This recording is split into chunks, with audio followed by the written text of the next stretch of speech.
These are testing times for Liberian security operatives, and every day that passes by, they continue to confirm doubts and prove their critics right that they are inexperienced, unconfident, impatient, and incapable to independently handle the huge tasks ahead.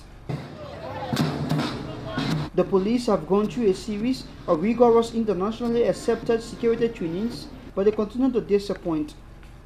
There are countless of incidents where the police have shown their incompetence, including the ill-tempered and bloody clash between them and stone-throwing commercial motorcyclists in the commercial district of Red Light in April.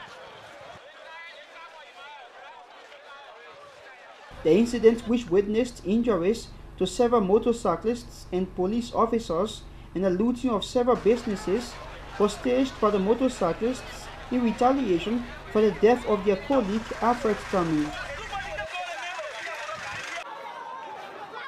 This incident on the campus of the G.W. Gibson High School on the capital bypass is still fresh on the minds of some people. In March 2011, heavily armed police officers stormed the school's campus in combat readiness and indiscriminately brutalized unarmed students who were drawing government's attention to their teachers' protest over unpaid salaries.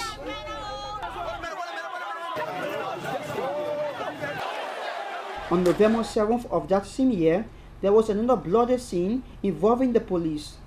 The headquarters of the main opposition Congress for Democratic Change (CDC) witnessed a violent clash between the police and partisans of the party.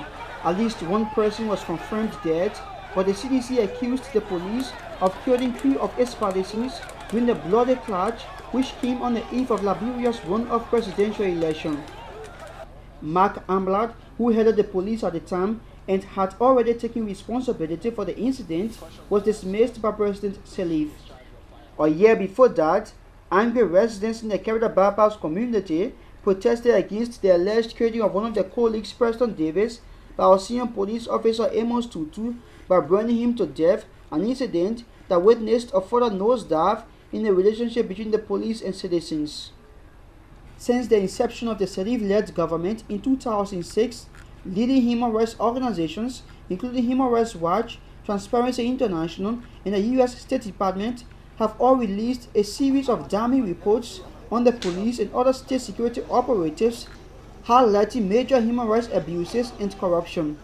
Human rights lawyer Constantino Ngonglo says there is no major difference between the behavior of current state security forces and the conduct of their colleagues who worked in previous governments deemed brutal and despotic. What is not happening under this regime in terms of extreme actions of law enforcement officers, police included, is disappearances, extrajudicial killings, but police have remained a little bit more brutal when it comes to dealing with public actions like putting down demonstration or marches, or when it becomes a little bit more violent. Trained by the U.S. government with American taxpayers' money, the Liberian Army, widely considered by many as a new AFR and a force for good, showed its inexperience and probably provided enough reason why Army should stay by its action during the West Point shootout. State security forces, with the backing of the Army, opened fire in the township as they struggled and failed to contain the area during the first phase of the Ebola crisis.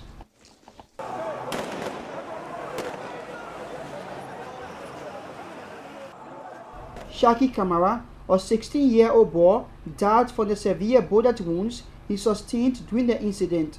Despite 2 separate but unconvincing investigations by the Army and the Independent National Commission on Human Rights into the shootout, the Liberian nation is still searching for Shaki's killer. Not only Shaki Kamara, we still don't know who killed that CDC partisan. I don't think we know yet. And that person has not been identified and punished. That person has not been identified and punished. That person is still in the police force and could do it again.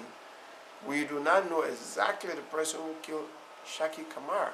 That person needed to be identified and punished and made, and for the government to make the public to know that that person was being punished because of this action taken against the killing of Shaki Kamara and that the government does not countenance anything like that. Over the years, the Salif-led government has taken several actions aimed at giving the police and other security forces a public face, including suspensions and dismissals, with the latest being the dismissal of Deputy EPS Director for Operations Darlington George for allegedly ordering the flocking of a resident of Gardnersville. Despite these actions, the reputation of state security forces continued to decline, prompting fears in the public about their preparedness to handle the challenges ahead. The National Security Agency and the Immigration Bureau are the other security institutions that stand accused of human rights violations, including illegal arrests and extortion of money from travelers. Some senior Liberian government officials have indirectly expressed their unhappiness with the performance of state security personnel. Chief Justice Francis Kopor has not hidden his concern, and during the meeting of the new head of OMIO, Faret Zarif, in September, Councillor Kopor said, "Our concern over OMIO drawdown to a smaller force in 2016 is based on the country going to elections in 2017. What will happen if the game is interrupted?" A few months ago, former UN diplomat Councillor Winston Totman joined the campaign for OMIO to stay when he pleaded with the UN to extend the mandate of OMIO beyond 2017. I therefore call on the United Nations to reduce the pace and indeed to halt the current troop drawdown until we have gone through the period of the election and a new government is in place. A lot of work has been done to bring us to this state of peace where we are. Billions of dollars have been spent, but all of it would be wasted if we don't make a smooth transition. But there is no guarantee that his appeal and the appeals of others will be considered. Liberia's peace continues to be threatened by acts of violence. There have been several of them, including the one at Golden Verolium in Sano County in May, but the violent protest that recently rocked the commercial city of Ganda in Nima County sums up how violence has become widespread and deeply rooted in Liberia. The growing wave of violence across Liberia has heightened calls for the UN mission to remain until the conduct of the 2017 elections, which are deemed by many as the most crucial and decisive for post-war Liberia. Well, I personally think that it's not necessary for OMIO to leave CAM 2016 because our security sector is not yet prepared. It's not mature to take care of the security situation in Liberia. If you look at our country today, you look at the security sector, most of those guys who we call police, like AFL and immigration officers, those guys are not trained well. They are not processed well. You're looking at the involvement of police officers and civilians in our country today.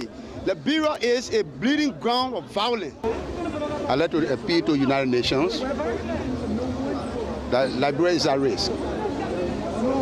Therefore, OMIO should stay until after the general and presidential election 2017. Now that OMIO is drawing down, the question is, who then steers the affairs of security in our state?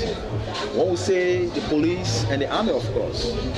But what has been, the conduct of the police and the army over the time? They have proven to be inefficient. They've proven to be unequipped. They have shown that there is still much to be done with them.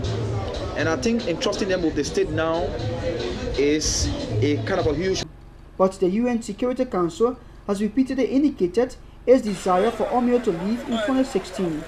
The Liberian government has always insisted that its security forces are prepared for the responsibilities ahead. Security apparatus will handle it. But let me just tell you one thing. The challenge that we have in this country is not just a challenge to the security, it's a challenge to all of us. We came out of war. A good number of our people are traumatized. And apparently we may not have addressed the issue of trauma completely. When I say people are traumatized, not just the motorbikes, you may even find people in coat suits in offices who are traumatized. So the security of this country should not just be in the hands of the police alone. It's a collective responsibility. But what is behind the below par performance by Liberian security operatives? Well, I'll be frank with you. To my knowledge, I think for the last 9 or 10 years, law enforcement, particularly the police force, have not received any logistical supply in terms of uniforms and accessory. Besides that, the salary is also not attractive. So our advocacy for support for law enforcement want to cover the entire police operational thing so that the capacity of law enforcement can be built to the extent where when the army leave from Liberia, we can have a rapid response force to respond to our needs. The average police and immigration officer earns a monthly salary of $150 US. We are told that other security operators earn a little more than that. Security forces here, particularly the police, face financial and logistical constraints. We attests to government's insistence that its security forces can defend and protect the country and its people after the departure of Omeo. Civil society activist Prince Kripla says the matter is a cause for concern, but wants security personnel not to use limited salary as an excuse for unprofessionalism. It shouldn't be an excuse because a police officer, an AFL officer, or any security officer do not need money or any resources to know that a citizen's rights should not be violated, a citizen should not be brutalized. And all they need to know is to have that moral consciousness, to have that ethical consciousness that by ethics it's wrong to brutalize citizens. The Liberian government looks to be moving in the direction of making state security forces, particularly the police and immigration, fully transparent and independent. 2 acts, one for the police and another for the immigration, are before the legislature seeking its approval. This document has serious problem, and we have limited time. This document has to be treated, but with all of the speakers from page 1 to page 31, they got problem. If you have to give you my honest and personal opinion, I would say the Ministry of Justice should not be the oversight ministry, that police functions should be supervised by another, whether it's a Ministry of National Security or Internal Affairs or something else, but the Ministry of Justice, I believe, as the prosecution, should not be also the law enforcement. I believe strongly there's nothing in this law that manifests a micromanagement by the Ministry of Justice. It's clear that rule will be policy and all of that. And if you want to change the law, the executive law that created the Ministry of Justice, then that would be another issue you got to handle. What this means, as we see it, or as I see it, if it stays, is that the Minister of Justice, being the monitor and the supervisor of the police, bureaucratically, can give instruction to the police to get you arrested whether or not you like it. I think we need to set up this separate body where we go for complaints, and that will cover all the security agencies instead of each one having their own.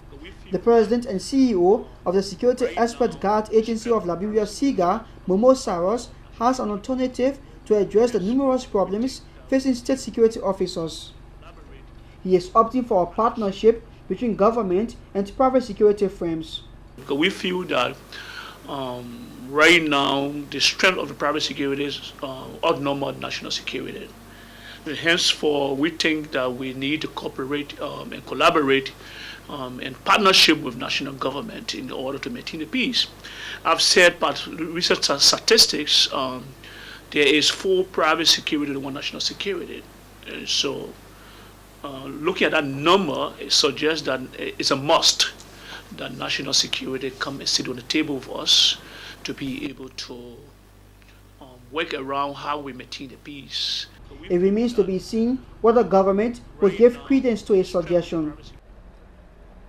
The extension of Omeo mandate is a welcomed development, although the UN mission remains committed to an eventual drastic withdrawal plan by June 2016.